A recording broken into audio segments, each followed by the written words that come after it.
네, 첫 번째 키워드는 FOMC 살펴보도록 하겠습니다. 오늘이 아니죠. 이번 주 가장 중요한 이벤트가 아닐까 싶은데요. 네, 맞습니다. 우리나라 시간으로 목요일 새벽 3시에 금리를 발표를 합니다. 네.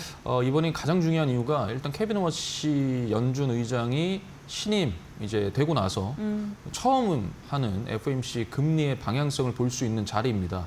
그런데 이제 지금 이제 종전을 이제 19일에 서명을 하는데 이 종전이 실질적으로 유가가 좀 많이 내려왔죠. 어제 거의 저녁에는 79달러까지 내려오는 모습을 보여줬는데 이 부분을 통해서 이제 앞으로 연준이 어떻게 금리 방향성을 좀 해 나가느냐. 뭐 물론 패드워치나 이런 걸 좀 보게 되면은 일단 연말 올 12월 달에는 그래도 금리 인상을 한번 할 수도 있다라는 어떤 그런 기조가 보이긴 하지만 또 실질적으로는 또 어떻게 나올지 모르기 때문에 그 부분이 굉장히 중요합니다. 제가 이제 계속적으로 여러 번 금리에 대해서 말씀을 드리는데 지금 이제 오늘 일본 BOJ도 그 금리를 계속 올린다 얘기했었죠. 네, 그죠? 뭐 다들 알고 있는 부분이긴 했죠. 네. 그래서 뭐 엔캐리에 대한 부분도 좀 그 충격을 덜 시키기 위해서 제가 봤을 때 계속적으로 언론 보도를 했던 것 같아요. 언론 보도를 계속하면서 금리를 인상을 할 수 있다. 그리고 일본이 너무 거의 뭐 제로 금리였어요. 네. 0.75%포인트밖에 안 되기 때문에 이거 뭐 올려봤자 이제 1%밖에 안 되지 네. 않습니까? 예, 그렇죠. 그런데 이제 미국 기준금리와 일본의 기준금리가 굉장히 차이가 많이 났어요. 근데 이제 미국도 이 유가 때문에 어찌됐든 금리 인상이란 그런 매파적인 기조가 있었기 때문에 일본이 만약에 미국이 금리를 올려버리면 일본과 미국의 기준금리 차이가 너무 많이 나버리는 상황이죠. 네. 그리고 그 유가 부담도 있고 그다음에 제가 이제 뭐 얼마 전 신대가에서도 말씀을 드렸지만 왜 일본이 PPI가 굉장히 높게 상회를 했냐라는 것을 좀 말씀을 드리면 결국에 미국보다는 아시아 증시가 결국 유가에 굉장히 민감하게 반응하지 않습니까? 그래서 그 생산자 물가지수가 높게 나올 수밖에 없었다. 예상치를 크게 상회할 수밖에 없었고 그에 따라서 아시아 전역의 금리 인상에 대한 기조, 우리나라도 마찬가지고요. 네. 근데 이제 미국 같은 경우에는 일단 뭐 유가적인 부분도 그렇지만 제가 봤을 때는 일단 케빈 워시 의장이 어떠한 방향성을 가지고 있느냐의 부분인 것 같아요. 그리고 이게 실질적으로 이제 점도표가 뭐 이제 케빈 워시는 점도표를 안 하려고 하지만 점도표를 봤을 때 이게 과연 매파적인 동결이냐. 매파적인 동결이면은 이제 앞으로 조금 시장에 금리 인상이 주어지면은 철저하게 실적 나오는 코스피 대형주 위주로 여러분들 하셔야지 코스닥 잘못 들어가면은 안 됩니다. 그래서 금리 인상의 우려가 있기 때문에 내일이라도 여러분들께서 새롭게 그 포트를 재편입을 할 때 대형주, 실적 나오는 대형주, 뭐 그러면 이제 반도체랑 뭐 조선, 전력 설비 있지 않겠습니까? 네. 그런 쪽으로 조금 포트를 압축, 집중하셔야 된다라고 좀 말씀을 드리고 싶습니다. 대형주 실적이 나오는 종목 중심으로 좀 집중을 해봐야 된다라는 게 솔루션인 것 같고요. 아무래도 또 7월도 얼마 안 남아가지고 실적주를 이제는 좀 살펴봐야 될 때가 아닌가 싶습니다. 이어서는 코스닥 살펴보도록 하겠습니다. 오늘 코스닥 특히나 반도체 소부장의 하락폭이 꽤 컸거든요. 네, 맞아요. 네, 어떻게 보셨을까요? 일단 반도체 다 좋은데 그 소부장들의 변동성이 엄청납니다. 이거는 갑자기 들어 올려줄 때 막 20%막 이렇게 올려주고 상한가 연일 가고 뺄 때는 또 막 15%씩 빼고 막 이런데요.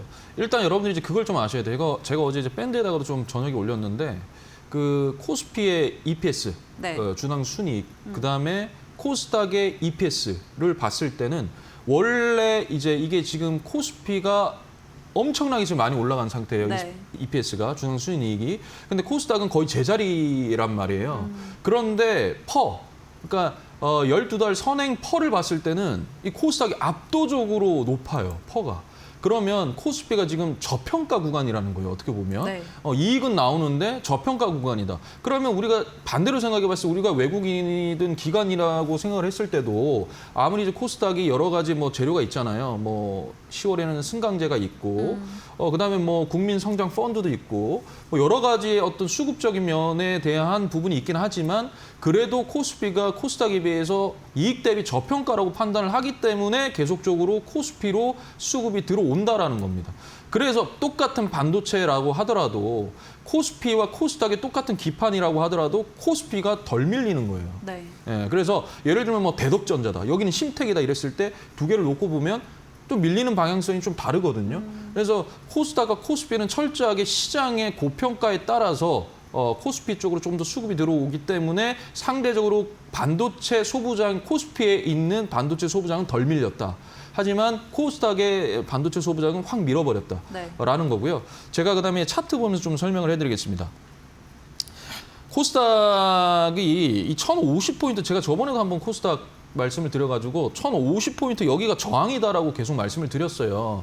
이때도 1049.6포인트 찍고 나서 밀었어요. 밀리고 다시 올라왔는데 이것도 어제도 마찬가지고 뚫지를 못했습니다. 네. 그래서 제가 신대가에서 뭐라 그랬냐면 여기를 뚫어 올릴 때, 그러니까 1050포인트 위로 뚫어서 안착이 되면 그때가 또 코스닥이 매수 타점이 될 수도 있는 거예요. 지금은 올려 밀면 이건 이제 분할 매수 접근에서 좀 봐야 되고요.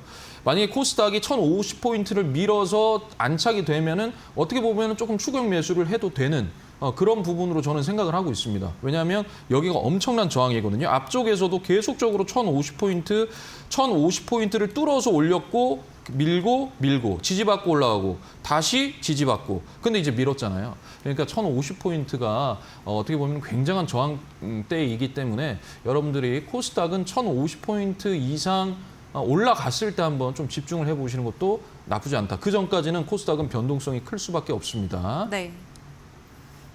코스닥 같이 한번 체크해 봤고요. 우선은 기준선을 1050포인트로 짚어주셨습니다.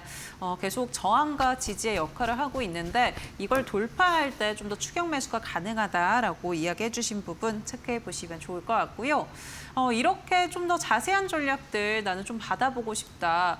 코스닥에 수급이 쏠리는 것 같았는데 코스피로 다시 한번 이동하다 보니까 어떻게 해야 될지 좀 잘 모르겠다 하시는 분들은 정필승 파트너님의 도움 받아보셔도 좋을 것 같습니다.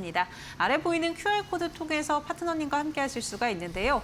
지금 가지고 계신 스마트폰의 기본 카메라 켜셔서 이 QR코드 사진 찍듯이 가까이 대시면 바로 무료 공부방 손쉽게 입장하실 수가 있고요. QR코드 이용하는 게 좀 번거롭다면 문자 통해서 함께 해보셔도 좋을 것 같습니다. 유료 문자 100원에 번호 샵 3772번으로 정필승 3글자 보내주시면 저희가 문자 통해서 함께하는 방법 안내해드리고 있고요. 저희 이어서 종목들도 살펴볼 테지만 파트너님께서 오늘 저희 방송 끝난 이후에 5시부터 무료 공개 방송 진행해 주실 예정이고요. 또 여기서 히든 종목 자세한 전략들 제시해 주신다고 하니까 지금 바로 입장하셔서 끝까지 함께해 보시면 좋을 것 같습니다.